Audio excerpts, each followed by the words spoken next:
कैसे हैं आप सब। Welcome to Adishri publication. और इस चैप्टर में हम बात करने जा रहे हैं आपके the coastal plains and the island के बारे में। Now let us talk about the curricular goals. In this chapter we will locate eastern and western coastal plains and Indian island. We will try to understand the role of ports, fishing and tourism. We will recognize geographical and cultural uniqueness of these regions. And let us talk about the chapter highlights. In this chapter, we will try to understand about the coastal plains, the importance of the coastal plains, the eastern coastal plain, life in the eastern coastal plain, and life in the western coastal plain, and the islands. Now let us talk about the island part of India. ठीक है, हम coastal plain और India के और island के बारे में जानेंगे. सो अगर हम कोस्टल प्लेन की बात करें बच्चों, तो हमारे इंडिया के पास जो है वो लॉन्गेस्ट कोस्ट लाइन है. ठीक है, जो कि अप्रोक्सीमेटली आपके 7,516 किलोमीटर तक स्ट्रेच करती है. अगर हम विड्थ की बात करें बच्चों, तो हमारी जो कोस्ट लाइन है वो 50 किलोमीटर स्ट्रेच करती है आपके साउथ के अंदर. ठीक है, और 150 kilometre in the east and in 250 kilometre in the west, जो कि गल्फ ऑफ कच्छ से शुरू होती है आपके वेस्ट के अंदर और साउथ में कन्याकुमारी तक जाती है. ठीक है, और अलोंग विद अरेबियन सी. अगर हम ईस्टर्न साइड की बात करें बच्चों, तो वो हमारी कन्याकुमारी से लेके वेस्ट बंगाल तक जाती है इन द वेस्ट बंगाल. ये हमारी कोस्ट लाइन. ठीक है, ये हमारी along with the coastline there is a narrow strip of plain land which is known as coastal plain. यहाँ पे एक प्लेन लैंड भी है बच्चों, जिसे हम कोस्टल प्लेन भी कहते हैं. ठीक है, डेक्कन प्लेट्यू जो है वो आपके वेस्टर्न कोस्टल प्लेन को और ईस्टर्न कोस्टल प्लेन को डिवाइड करता है, और दोनों ही कोस्टल प्लेन जो है वो आपकी कन्याकुमारी पे आके मीट कर देती हैं. ठीक है, अगर हम कोस्टल प्लेन की बात करें, तो कोस्टल प्लेन क्यों जरूरी है बच्चों? क्योंकि यहाँ पे पोर्ट्स हो जाते हैं, पोर्ट्स होते हैं बहुत ज्यादा. इन पोर्ट्स के लिए जो है इंपॉर्टेंट फिशिंग जैसे ऑक्यूपेशन को इंपॉर्टेंट, तो हमारे लिए कोस्टल प्लेन तो जरूरी है बच्चों. क्यों? क्योंकि यहाँ पे बहुत ये पोर्ट्स के लिए हमें अपॉर्चुनिटी देते हैं कि यहाँ पे हम पोर्ट्स रख सके, और यहाँ पे जो है वो जो है पानी में डूबेंगे नहीं, और हम यहाँ पे एक्सपोर्ट और इम्पोर्ट कर सकते हैं दूसरे स्टेट के द्वारा दूसरे स्टेट के साथ पानी के अंदर. ठीक है, वाटर के अंदर हम जो है पोर्ट्स की मदद से एक्सपोर्ट और इम्पोर्ट कर सकते हैं. फिशिंग जो है यहाँ की मेन ऑक्यूपेशन बन जाती है.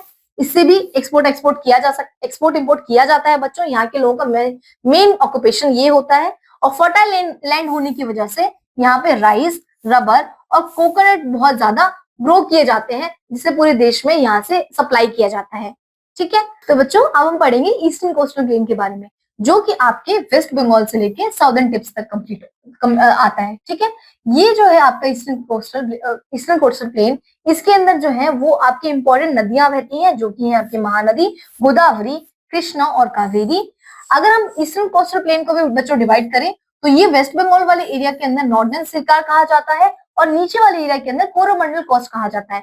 ठीक है बच्चों, इसके अंदर इंपॉर्टेंट डेल्टास भी आपकी फॉर्म्स होती हैं, जिसकी वजह से ये जो लैंड है वो फर्टाइल है, और यहाँ पे जो है आपकी कल्टीवेशन होती है राइस की, इसीलिए इसे राइस बाउल ऑफ इंडिया भी कहा जाता है. इसके अलावा यहाँ पे इंपॉर्टेंट कल्टीवेशन होती है वो है टोबैको, वो कॉटन एंड शुगर केन की. बच्चों अगर हम लाइफ की बात करें ईस्टर्न कोस्टल प्लेन में कैसी है, तो इसके अंदर आपके स्टेट्स आते हैं तमिलनाडु, पुडुचेरी, आंध्र प्रदेश, तेलंगाना, ओडिशा एंड वेस्ट बंगाल. अब हम इनके बारे में एक एक करके पढ़ेंगे. अगर हम तमिलनाडु की बात करें बच्चों, तो ये जो है एंशिएंट तमिल कल्चर का स्टेट है, जहां पे जो है वो आपकी कावेरी रिवर डेल्टा फॉर्म करती है, जहां पे आपका कावेरी रिवर डेल्टा फॉर्म होता है बच्चों. और ये जो तमिल स्टेट है वो अपने टेम्पल्स के लिए हर जगह फेमस है. यहाँ जो चेन्नई है टेम्पल्स के लिए टेम्पल्स, जो आपका स्टेट है वो टेम्पल्स, सिल्क, म्यूजिक और डांस के लिए बहुत ज्यादा फेमस है. चेन्नई इसकी कैपिटल है. भरतनाट्यम इसका मेन डांस फॉर्म है, जो कि क्लासिकल डांस फॉर्म है. और पोंगल जो है वो इसका हार्वेस्ट फेस्टिवल है. अगर हम बात करें पुदुचेरी के बच्चों, तो वो जो है आपके चेन्नई के भी साउथ में आता है. चेन्नई के भी जस्ट साउथ में आता है. ठीक है, ये जो है फ्रेंच के द्वारा रूल किया जाता था. बहुत टाइम तक पुदुचेरी इंडिया की जो है वो इंडिया की टेरिटरी नहीं थी, फ्रेंच के द्वारा गवर्न की जा रही थी. बाद में इंडिया की टेरिटरी बनी. यहाँ के लोग तमिल और फ्रेंच बोलते हैं बच्चों. ठीक है, और ये रीजन है फेमस है आपके श्री अरबिंदो आश्रम और ऑरोविल के लिए बहुत ज्यादा. ठीक है, अगर हम बात करें आंध्र प्रदेश स्टेट के बच्चों, तो ये भी कोस्टल प्लेन आपके ईस्टर्न कोस्टल प्लेन में के अंदर आता है. और यहाँ के लोग जो है वो मेन ऑक्यूपेशन करते हैं वो है फिशिंग, वो फार्मिंग, फिशिंग एंड फार्मिंग। ठीक है, यहाँ पे आपके जो कि आपके रिवर कृष्णा और गोदावरी रिवर के ऊपर जो डेल्टा बनता है उसके अंदर होती है सबसे ज्यादा फार्मिंग। यहाँ के लोग जो फार्म सबसे ज्यादा उगाते हैं बच्चों वो है क्रॉप्स, वो क्रॉप्स है राइस, टोबैको एंड चिलीज। इसके अलावा ज्वार एंड ग्राउंडनट भी यहाँ पे उगाए जाते हैं बच्चों। यहाँ की फेमस सिटी है वो है विशाखापट्टनम, जो कि आपकी अमरावती जो है वो आंध्र प्रदेश की कैपिटल है। ठीक है, अब हम बात करेंगे ओडिशा की। ओडिशा जो है वो हमारे ओडिशा कोस्टल रीजन कंप्राइज करता है आपके महानदी रिवर से। यहाँ पे एक इंपॉर्टेंट हीराकुंड डैम है। यहाँ की जो फेमस जो जगह है वो जो फेमस टूरिस्ट डेस्टिनेशन है वो है आपका जगन्नाथ टेम्पल। इसके अलावा सन टेम्पल जो कोणार्क का है वो भी बहुत ज्यादा फेमस है बच्चों। यहाँ के लोगों का जो डांस फॉर्म है वो है ओडिसी और यहाँ पे बहुत सारे मिनरल्स भी पाए जाते हैं। ओडिया जो है वो यहाँ की मेन लैंग्वेज है। अगर हम बात करें वेस्ट बंगाल की जो कि नॉर्दर्न सरकाज में आता है बच्चों, जैसे कि हम ईस्टर्न कोस्टल प्लेन के, जैसे हमने ईस्टर्न कोस्टल प्लेन को हमने डिवाइड किया था, तो ये जो वेस्ट बंगाल जो है वो आपके नॉर्दर्न सरकार के अंदर आता है। कोलकाता जो है वो इसकी कैपिटल है और ये यहाँ की सबसे ज्यादा इंपॉर्टेंट सिटी भी है। इस यहाँ पे एक इंपॉर्टेंट पोर्ट भी है बच्चों, वो है डायमंड हार्बर। फार्मिंग और फिशिंग यहाँ की मेन ऑक्यूपेशन है क्योंकि ये कोस्टल रीजन है इसलिए। और यहाँ पे सबसे ज्यादा जो है बच्चों जूट और टेक्सटाइल मिल्स बहुत ज्यादा है क्योंकि इसका ज्योग्राफिकल लोकेशन ऐसा है। अब हम बात करेंगे वेस्टर्न कोस्टल प्लेन की। वेस्टर्न कोस्टल प्लेन के अंदर बच्चों आता है आपका गुजरात कोस्ट और कोंकण कोस्ट और मालाबार कोस्ट। गुजरात कोस्ट है वो आपका नॉर्दर्न पॉइंट है, उसके बाद आपका आता है कोंकण कोस्ट, उसके बाद आता है आपका मालाबार कोस्ट। मालाबार कोस्ट है बच्चों वो अपने बैक वाटर्स और लगून्स के लिए बहुत ज्यादा फेमस है। लगून जो है जो कि लगून्स का मतलब होता है सॉल्ट वाटर लेक। ठीक है, और इंडिया के अंदर लेक चिलिका जो है जो कि उड़ीसा के अंदर है बच्चों, वो आपका लार्जेस्ट लगून है इंडिया के अंदर। ठीक है, तो ये आपके तीनों कोस्ट वेस्टर्न कोस्टल प्लेन के। ठीक है, अगर हम लाइफ की बात करें तो इसके अंदर आता है आपका गुजरात, महाराष्ट्र, कर्नाटका, केरला एंड गोवा।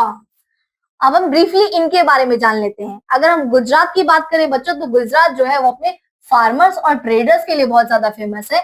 यहाँ की जो मेन क्रॉप है रेनी सीजन के अंदर वो है ऑर्गम, ज्वार, बाजरा, कॉटन और ग्राउंडनट।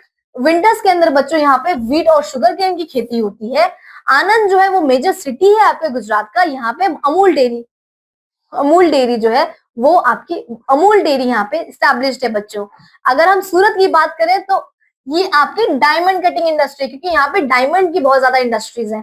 यहाँ का फेमस डांस फॉर्म है बच्चों डांडिया एंड गरबा। और यहाँ पे जो फेमस टूरिस्ट डेस्टिनेशन है वो है Sabarmati Ashram because of Gandhi ji born place. And Gandhinagar is the capital of Gujarat. यहाँ पे एक इंपॉर्टेंट फॉरेस्ट भी है बच्चों, वो है आपका गिर फॉरेस्ट जो कि नेचुरल होम है आपके लायंस का। ठीक है, सो ये इंपॉर्टेंट प्लेसेस है हमारी गुजरात की। अब हम बात कर लेते हैं महाराष्ट्र की। महाराष्ट्र जो है वो महाराष्ट्र जो है वो आपकी बहुत बॉलीवुड इंडस्ट्री का हब है जिसके अंदर आपकी मुंबई सिटी आती है। यहाँ पे सबसे ज्यादा बिजनेस इंडस्ट्रियल एक्टिविटीज होती है। ठीक है, मुंबई हाई जो है वो अरेबियन सी के अंदर आता है बच्चों, जो कि आपके पेट्रोलियम का रिच सोर्स है। और मुंबई महाराष्ट्र के अंदर आपके इंपॉर्टेंट पोर्ट्स भी हैं जहां से एक्सपोर्ट और इंपोर्ट भी बहुत ज्यादा होता है। अगर हम गोवा की बात करें बच्चों तो गोवा जो है वो आपके कोंकण कोस्ट के मिडल में स्थित है। ठीक है, यहाँ पे लोग जो है वो क्रिश्चियनिटी को फॉलो करते हैं, इसीलिए यहाँ पे बहुत ज्यादा चर्चेस और यहाँ पे बहुत ज्यादा इंपॉर्टेंट बीचेस भी हैं। ये जो है यहाँ पे सबसे ज्यादा लोग जो पोर्टुगीज यहाँ पे रूल किया करते थे। यहाँ पे क्रिसमस के टाइम पे बहुत सारे लोग जो है वो टूरिस्ट बनकर आते हैं बच्चों। और ये चर्च जो है जहाँ पे famous body of saint Francis Xavier की जो बॉडी है उसे रखा गया है इस चर्च के अंदर। ठीक है, तो वो चर्च बच्चों जिसके अंदर सेंट फ्रांसिस जेवियर की आपकी बॉडी रखी गई है वो बहुत ज्यादा फेमस जगह है यहाँ की। यहाँ पे जो मेन क्रॉप्स है बच्चों वो है rice, fish, coconut and cashew. And Panaji जो है वो आपकी गोवा की कैपिटल है। अगर हम बात करें कर्नाटका की तो वो भी कोस्टल प्लेन के अंदर आती है जो कि एक्सट्रीम साउथ है आपके कोंकण कोस्ट का।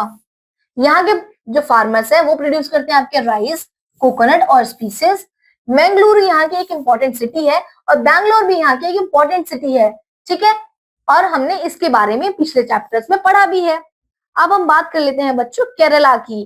केरला जो है आपके southern most part of western coastal plain का आता है, ठीक है, जो कि मालाबार कोस्ट के अंदर है बच्चों, ठीक है। केरला जो है उसके अंदर बहुत सारे कोकोनट ट्रीज है। कोकोनट ट्रीज के अलावा इसमें राइस, टी, कॉफी, स्पाइसेस भी ग्रो किए जाते हैं। यहाँ की जो इंपॉर्टेंट लैंग्वेज है वो है मलयालम। और कथकली डांस केरला का फेमस डांस फॉर्म है, ठीक है। यहाँ पे हमेशा ओणम के दिन बच्चों बोट रेस कराई जाती है और यहाँ पे बहुत ज्यादा स्पाइसेस भी हैं, वो भी ग्रो किए जाते हैं। इसकी जो कैपिटल सिटी है वो है तिरुवनंतपुरम। अब हम बात कर लेते हैं बच्चों आइसलैंड के बारे में। इंडिया जो है उसके अंदर बहुत सारे आइसलैंड भी है, ठीक है। आइसलैंड क्या होता है? A piece of land that is surrounded by water on all side, जो कि वाटर से चारों तरफ से सराउंडेड है, उसे हम आइलैंड कहते हैं। इंडिया के पास इंपॉर्टेंट आइलैंड है वो है Andaman and Nicobar and Lakshadweep island. अब हम बात कर लेते हैं अंडमान निकोबार आइलैंड के बारे में, जो कि इस पिक्चर में दिया हुआ है बच्चों, ठीक है। अंडमान निकोबार आइलैंड के अंदर 572 स्मॉल आइलैंड है बच्चों। ये एक यूनियन टेरिटरी है और पोर्ट ब्लेयर जो है वो इसकी कैपिटल है, ठीक है। और यहाँ पे बहुत कम लोग रहते हैं, फिर भी यहाँ पे क्रॉप्स होती है। ये लैंड जो है फर्टाइल है। यहाँ की जो फेमस जो मेन क्रॉप्स हैं बच्चों वो है rubber, cotton, tobacco, coffee and cashew nuts, ठीक है, जो कि बहुत ज्यादा एबिडेंस में पाई जाती हैं। यहाँ पे जो फ्रूट्स होते हैं बच्चों वो है lemon, mango, orange, banana and pineapple, जो कि इम्पोर्टेंट फ्रूट्स है इस आइसलैंड के, ठीक है। यहाँ पे ब्रिटिश ने बहुत ज्यादा रूल किया था बच्चों, ठीक है। इसीलिए यहाँ पे इसे काला पानी भी कहते हैं। यहाँ पे जो ब्रिटिश की जो सबसे ज्यादा क्रूर जेल थी वो काला पानी यहाँ स्थित है, ठीक है, जहाँ पे हमारे बहुत सारे फ्रीडम फाइटर्स रहे थे। अगर हम बात करें आपके इंदिरा पॉइंट की, जो कि निकोबार आइलैंड के अंदर सदर्न मोस्ट पॉइंट है इंडिया का, ठीक है, जो कि आप एकदम सदर्न मोस्ट पॉइंट है इंडिया का, वो है इंदिरा पॉइंट, जो कि अंडमान एंड निकोबार आइलैंड के अंदर आता है। अब हम बात करेंगे लक्षद्वीप आइलैंड के बारे में, जो कि हाल फिलहाल में बहुत ज्यादा फेमस हुआ था बच्चों because of our prime minister, ठीक है। ये है आपका लक्षद्वीप आइलैंड। लक्षद्वीप आइलैंड के अंदर आपके 36 स्मॉल आइलैंड आते हैं, जो कि अरेबियन सी के अंदर सिचुएटेड है, ठीक है। और ये मालाबार कोस्ट से बहुत ज्यादा नजदीक है। इसके अलावा जो है कावरदी जो है वो इसकी कैपिटल है। ये आइलैंड अपने टूरिस्ट अट्रैक्शन के लिए बहुत ज्यादा फेमस है बच्चों, जिसे बहुत ज्यादा लोग जो है मालदीव से भी कंपेयर करते हैं। यहाँ का जो यहाँ पे जो मौसम है वो हमेशा अच्छा रहता है। तो इस चैप्टर में बच्चों हमने अपने जो हमारा जो सदर्न पार्ट है इंडिया का, उसके बारे में समझा। मिलते हैं अगले चैप्टर में। Thank you so much.